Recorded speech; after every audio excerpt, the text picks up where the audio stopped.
नाज़रीन ग्रामी, बरतानवी science fiction writer Arthur Clarke अपनी एक किताब में लिखते हैं कि एक आला दर्जे की टेक्नोलॉजी और जादू में फ़र्क करना तकरीबन नामुमकिन होता है।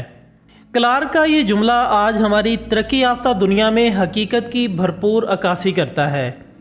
क्या आज से चंद सौ साल पहले का इंसान ये सोच सकता था कि बग़ैर किसी कासिद या चिट्ठी के महज हवाई लहरों के इस्तेमाल से एक जगह से दूसरी जगह राब्ता किया जा सकता है?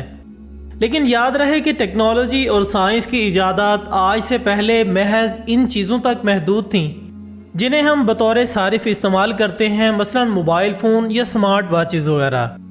लेकिन अब साइंसदानों ने इस तरक्की के अमल में इंसानों को भी शामिल कर लिया है।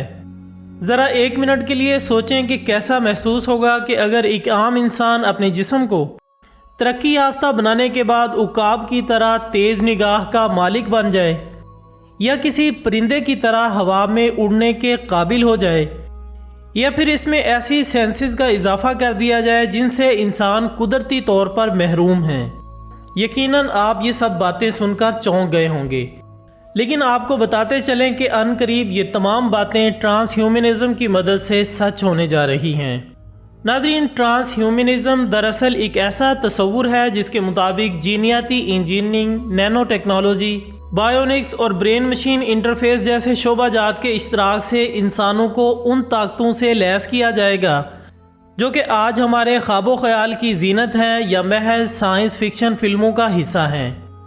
ट्रांसह्यूमन्स, जिनका दूसरा नाम पोस्ट ह्यूमन्स भी हैं, दरअसल ऐसे इंसान होंगे जो कि बैक वक्त इंसानी खसूसियात के साथ साथ बहुत सी दूसरी खसूसियात से भी लैस होंगे।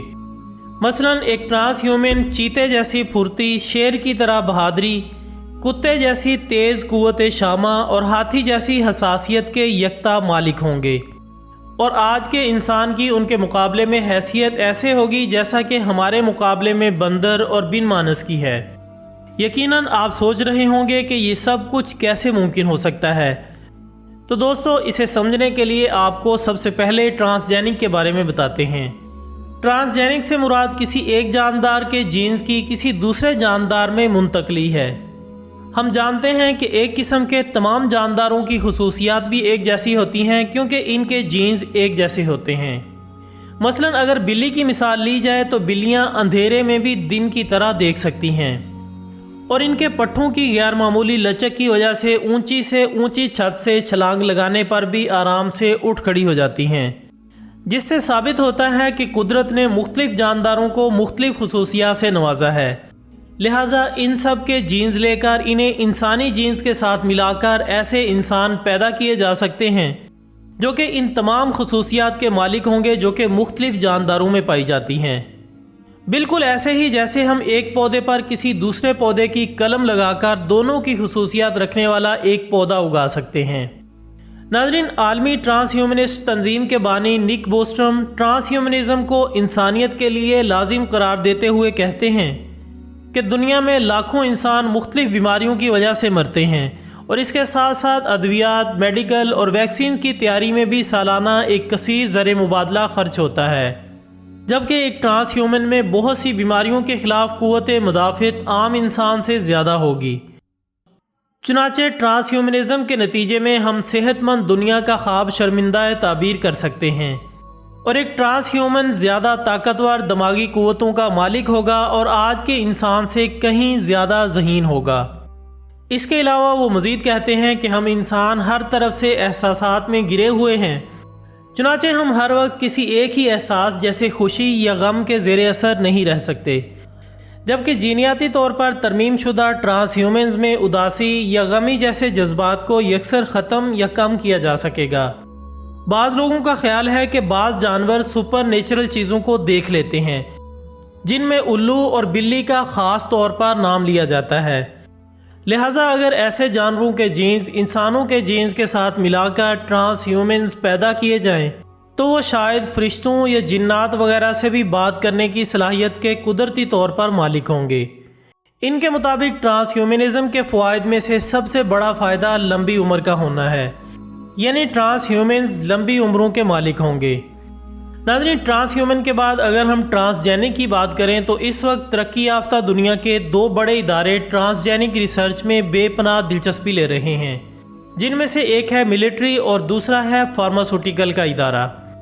امریکن ملٹری اس وقت ٹرانسجینک ریسرچ کو فنڈ فراہم کرنے والے ٹاپ 3 اداروں میں شامل ہے، جبکہ اس سلسلے میں امریکی ملٹری کا ادارہ ڈارپا پیش ہے۔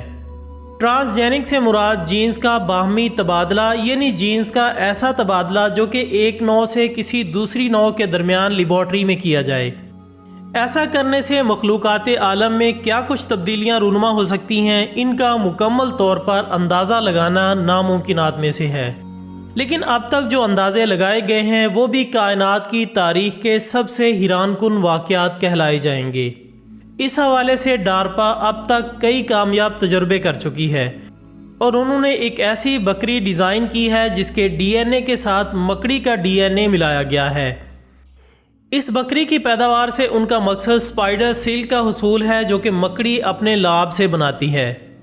سلک جو کہ اس تجربے سے قبل صرف مکڑی کے لعاب سے ہی حاصل کیا جاتا تھا۔ یہ دنیا کا مضبوط ترین دھاگا ہے جو کہ نہ صرف انتہائی ہلکا ہے بلکہ اس کی قوت برداشت اور لچک بھی دنیا کی ہر سلک سے بہتر ہے۔ بکری کے ساتھ مکڑی کے جینز کا اس طرح تبادلہ کیا گیا کہ ڈیزائن شدہ بکریاں اب ایسا دودھ دیتی ہیں جس میں ایک اضافی پروٹین سپائڈر سلک بھی ہوتا ہے۔ ماضی میں جو سلک مکڑیوں سے حاصل کیا جاتا تھا اب وہ بکری کے دودھ سے حاصل کیا جا رہا ہے۔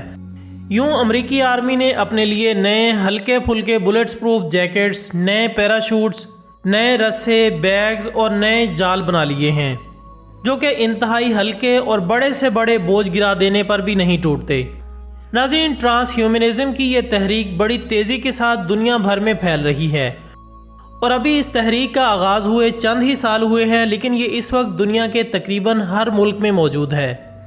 اس تحریک کو روز بروز مختلف طریقوں اور سیمینارز کی مدد سے پھیلایا جا رہا ہے، اور ان سیمینارز میں آنے والے وقت کے لیے مختلف تجربات پر غور کیا جا رہا ہے، لیکن ان تجربات سے کیا نتائج نکلیں گے وہ ابھی کوئی نہیں جانتا۔